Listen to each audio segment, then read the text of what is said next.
आज हम करने जा रहे हैं हाइड्राइड्स। तो हाइड्राइड्स ऑफ ग्रुप 13 एलिमेंट्स, तो उसके बारे में देख लेते हैं। बोरोन नंबर ऑफ हाइड्राइड्स बनाता है। ओके, बोरोन जो हाइड्राइड्स बनाता है वो स्टेबल होते हैं। तो बोरोन नंबर ऑफ हाइड्राइड्स बनाता है और इसका हाइड्राइड बनाने का जनरल फॉर्मूला क्या है, ये है BnHn+4 के अकॉर्डिंग टू अपना हाइड्राइड बनाएगा, तैयार करेगा, और या फिर BnHn+6 के अकॉर्डिंग टू अपना हाइड्राइड तैयार करता है बोरोन। और बोरोन्स जो हैं, बोरोन, ये जो बोरोन और हाइड्रोजन के जो कंपाउंड बनते हैं ना, इसे बोरेन्स कहते हैं। ओके, इसे बोरेन्स कहते हैं। ये कैसे बनाता है? ये हाइड्राइड्स जो बनाता है ये कुछ इस तरीके के होते हैं जनरल फॉर्मूला से। ये बोरेन्स बनाता है, बोरोन और हाइड्रोजन को मिलाकर। ये हमने जनरल फॉर्मूला जो लिखा है, ये बोरोन और हाइड्रोजन को मिलाकर बोरेन्स बनाता है। तो B2H6 ये जैसे हो गया, तो ये डाइबोरेन है।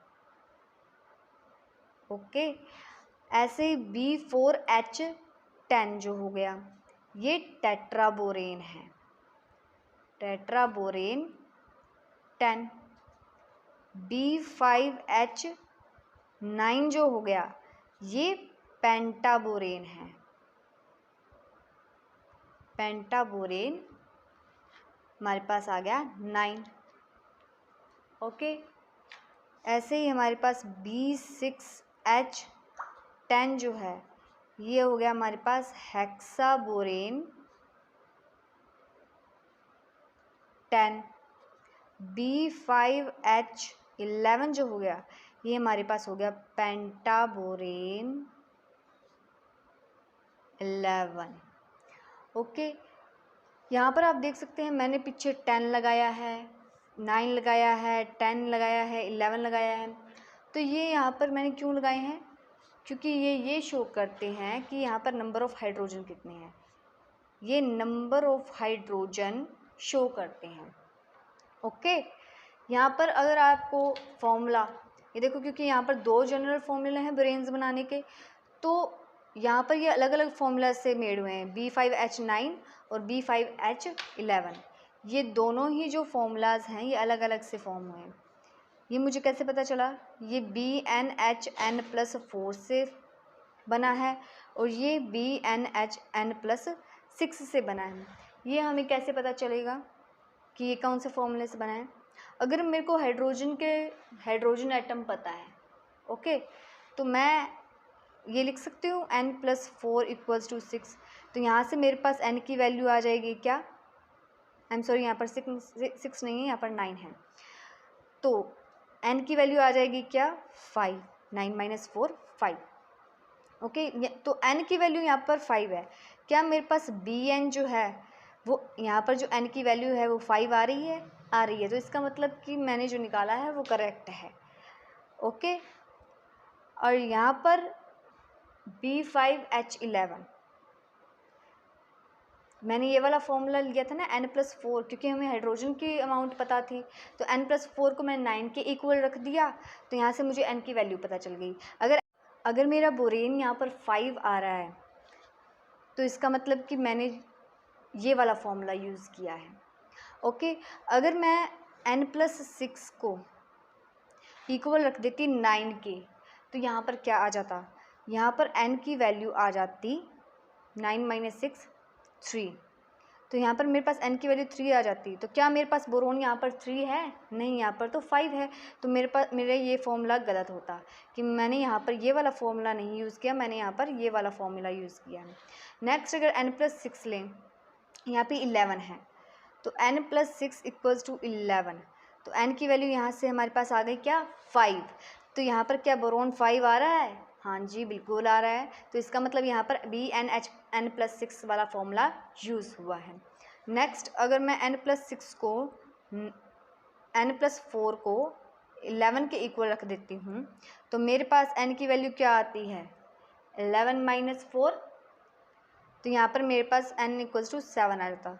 तो क्या मेरे पास n की वैल्यू 7 है यहाँ पर? बिल्कुल नहीं। तो यानी कि मेरा ये फॉर्मूला यूज़ नहीं हुआ, n+4 वाला फॉर्मूला यूज़ नहीं हो करके BnHn+6 वाला फॉर्मूला यूज़ हुआ है। ओके। और यहाँ पर बोरेन्स जो हैं, यहाँ पर बोरेन्स जो हैं, जो बोरोन है, ये स्पेशल टाइप के बॉन्ड बनाता है। ये जो बोरेन्स हैं स्पेशल टाइप के बॉन्ड बनाता है जिसे हम मल्टी सेंटर बॉन्ड कहते हैं। Okay, multi centre bond. Multi centre bond कौन से होते हैं? जिसके अंदर ये तीन या तीन से ज़्यादा एटम्स के साथ ये बॉन्डिंग करता है, तो इसे हम मल्टी सेंटर बॉन्ड कहते हैं। और इसके सारे बॉन्ड्स जो होते हैं ये कोवलेंट होते हैं। ओके। और बोरेन्स के अंदर सबसे ज़्यादा सिंपल जो है वो है डाइबोरेन। डाइबोरेन हमारा बोरेन्स के अंदर सबसे ज़्यादा सिंपल है। बोरेन यानी कि बोरोन और हाइड्रोजन का कंपाउंड जो है ये डाइबोरेन है। डाइबोरेन सबसे सिंपल है। तो नेक्स्ट अब बात कर लेते हैं एल्युमिनियम की। तो एल्युमिनियम जो है ये एक पॉलीमेरिक हाइड्राइड है। ये एक पॉलीमेरिक हाइड्राइड है जिसका जनरल फॉर्मूला हाइड्राइड बनाने का है वो है AlH3n। ये इसका जनरल फॉर्मूला है हाइड्राइड बनाने का। और अगर इसको हीट कर दिया जाए 200 सेंटीग्रेड से अबव, 200 सेंटीग्रेड से अबव इसको अगर हम हीट कर देंगे तो ये अपने एलिमेंट्स के अंदर डीकम्पोज हो जाएगा। ओके। जो एल्युमिनियम जो है वो अपने एलिमेंट्स के अंदर डीकम्पोज हो जाएगा। और दूसरा जो है दूसरे मेंबर है जैसे कि गैलियम, इंडियम, थैलियम, ये लेस स्टेबल होते हैं। गैलियम, इंडियम, थैलियम हाइड्राइड्स की फॉर्म के अंदर ये तीनों ही लेस स्टेबल होते हैं, जिसमें से इंडियम और थैलियम ये दो जो हैं ये एक्सट्रीमली अनस्टेबल होते हैं।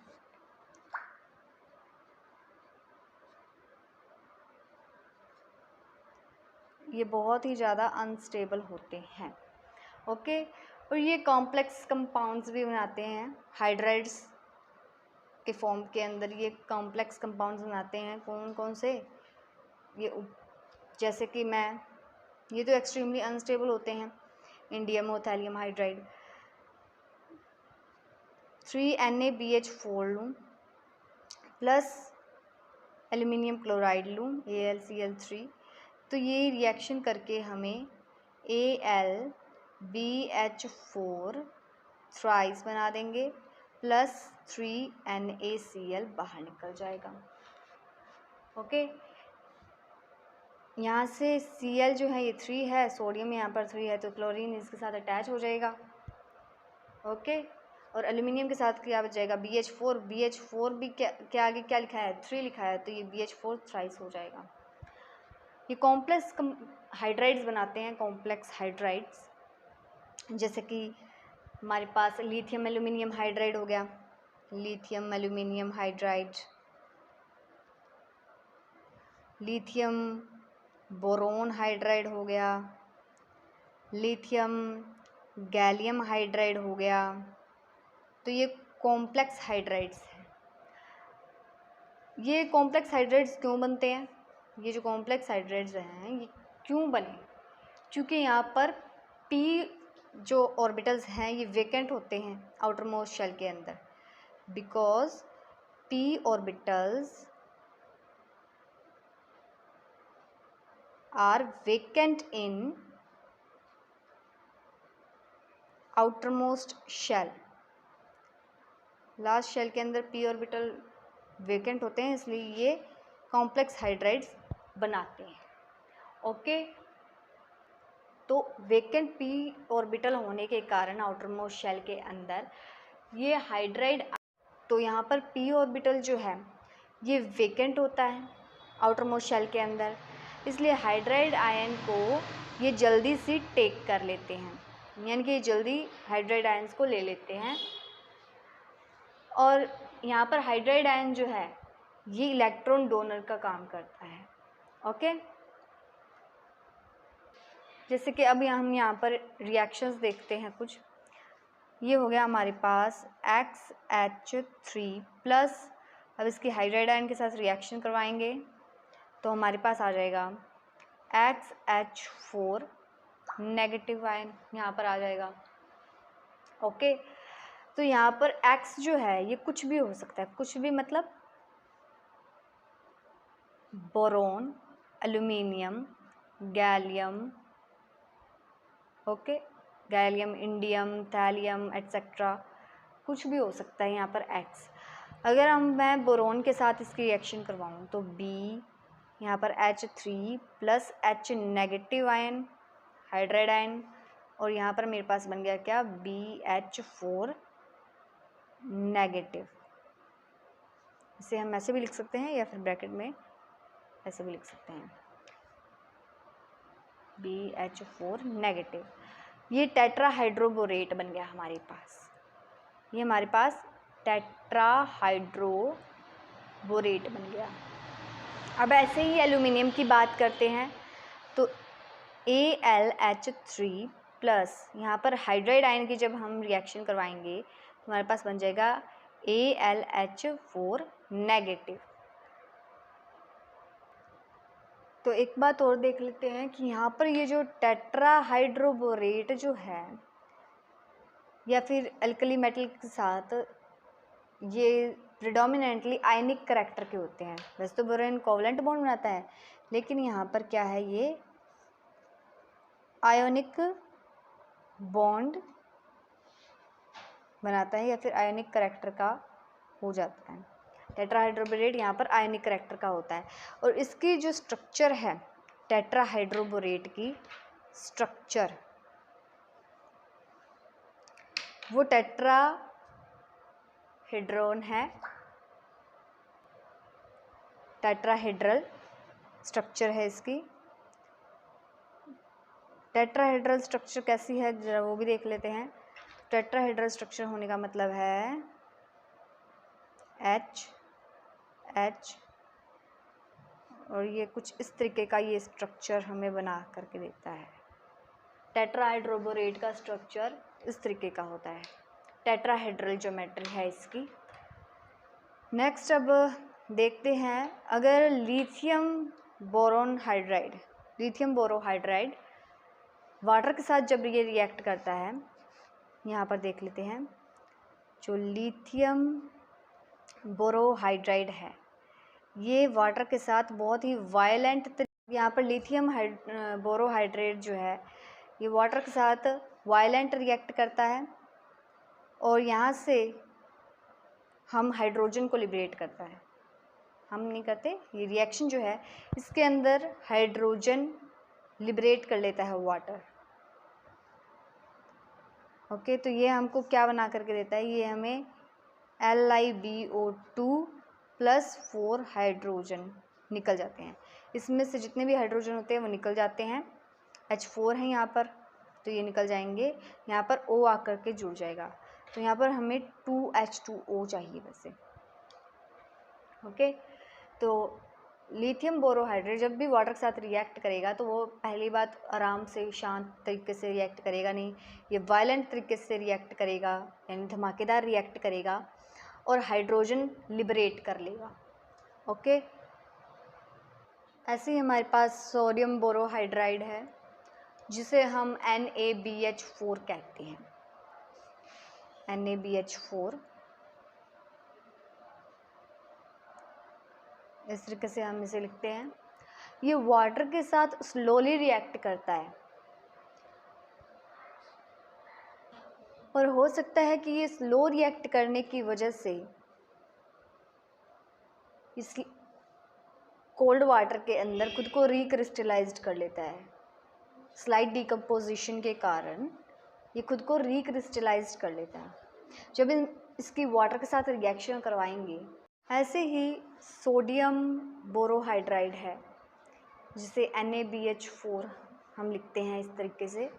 ये जब वाटर के साथ रिएक्ट करता है तो एक तो ये बहुत ही स्लो रिएक्ट करता है, और दूसरा क्योंकि ये स्लो रिएक्ट करता है वाटर के साथ, तो इसका मतलब ये हुआ कि क्योंकि स्लो रिएक्ट करता है तो पानी भी तब तक मान लीजिए थोड़ा टेम्परेचर उसका डाउन हो जाता है। टेम्परेचर डाउन ठंडा होने के कारण ये जो NaBH4 है यानी कि सोडियम बोरोहाइड्राइड है, ये खुद को रिक्रिस्टलाइज्ड कर लेता है।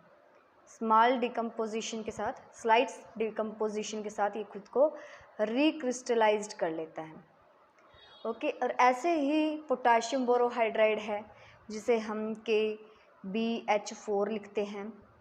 ये वाटर के साथ रिएक्ट करने पर बहुत स्टेबल होता है, क्वाइट स्टेबल रहता है वाटर के साथ रिएक्ट करने पर। और ऐसे ही अब हमें इनकी स्टेबिलिटी कैसे पता चलती है? ये जो कॉम्प्लेक्स हाइड्राइड्स हैं जैसे NaBH4 हो गया, पोटाशियम बोरोहाइड्राइड हो गया, तो इनकी हमें स्टेबिलिटी कैसे पता चलती है? क्योंकि ये कॉम्प्लेक्स हाइड्राइड्स हैं। जैसे जैसे कैटायंस का साइज बढ़ेगा, ठीक है, as size of cation increases, वैसे वैसे स्टेबिलिटी इंक्रीज होती जाएगी, stability increases.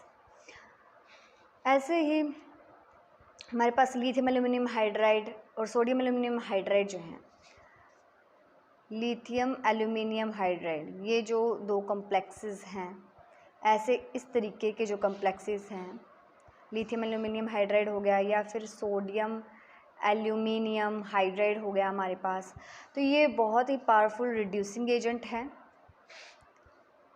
Powerful reducing agent है। और ये किस काम आते हैं? ये हमारे एल्डिहाइड और कीटोन्स को अल्कोहल में, जैसे कि अब मैं एल्डिहाइड्स और कीटोन्स टू अल्कोहल, ठीक है, तो एल्डिहाइड और कीटोन्स को अल्कोहल में रिड्यूस करने के लिए काम आते हैं, और नाइट्राइल्स टू अमीन यानी नाइट्राइल्स को अमीन में रिड्यूस करने के ये हमारे काम आते हैं। क्योंकि ये रिड्यूसिंग एजेंट हैं, तो ये एल्डिहाइड और कीटोन को अल्कोहल्स में रिड्यूस करने के काम आते हैं और नाइट्राइल्स को अमीन में रिड्यूस करने के काम आते हैं। ऐसे ही हमारे पास बोरोहाइड्राइड जो हैं बेरिलियम और एल्युमिनियम के, वो कोवलेंट करैक्टर के होते हैं।